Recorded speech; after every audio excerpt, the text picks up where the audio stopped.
Hey guys, I figured I would show you guys how to make a vegan pizza. In our case, I'm making it using tortilla bread. I got myself a vegan pepperoni. It is super delicious, and I got some vegan cheese. First things first, let's get started with getting our material all together. So first things first, we need, in my case I'm using two separate chopping blocks.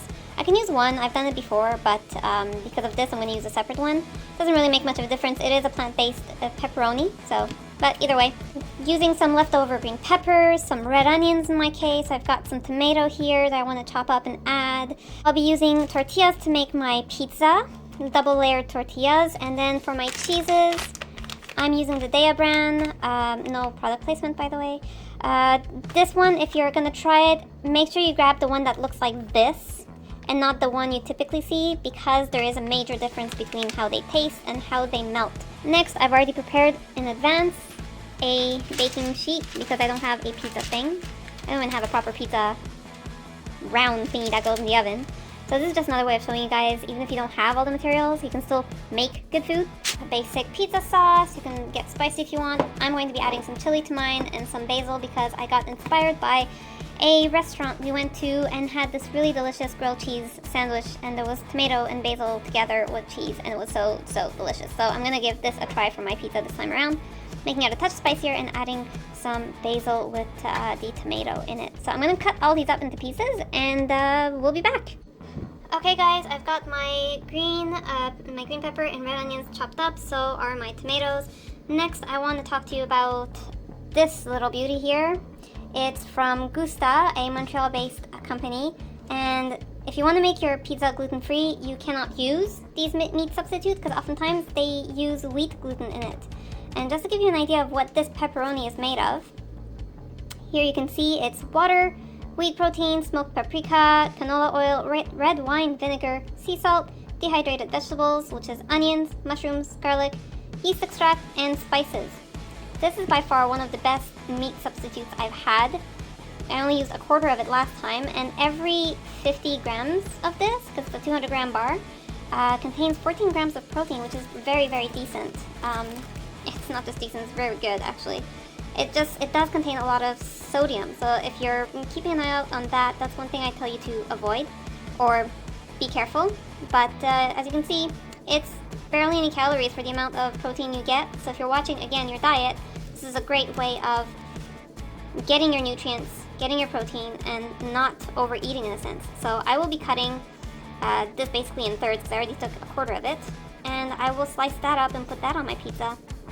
Yay!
I'm prepping the oven at 450 like I would a regular pizza. Once you notice that the cheese on the second layer is melty, you'll notice the top layer may not be melty. That's okay, just switch it to broiler for maybe a minute or so, and the top part will be nice and melty as well. This makes for a really delicious supper. Very quick, very simple, very easy. And once it's ready, I'll show you guys the result. Beautiful. This is the final product of our vegan pizza. We're gonna cut this in pieces. This is not gonna work out really nicely for me, is it? Alright, so how about I cut this? Because clearly using one hand to cut this is not going to work out. And then we'll get back to you. So I have to take it off the plate and put it directly on my counter. But this is basically the pizza. Look at that. It does stretch just a little, just enough. There's our second layer. There's our top layer. It is absolutely deliciously gorgeous. And that's how you make a delicious vegan pizza. You can obviously make this with actual dough. It takes about 30-35 minutes in the oven, but in this method it took maybe 6 minutes, about 5 minutes on 450 and then another minute on the grill. A quick 6-minute cooking process. By the time it's done, you have your table set and you're ready to eat. So that's it for today's video. If you like it, give it a thumbs up, share it with your friends, your family, anyone who wants to try a different kind of pizza. If you do try it, let me know what you think, and I will see you guys in the next episode. This cat is not impressed with me.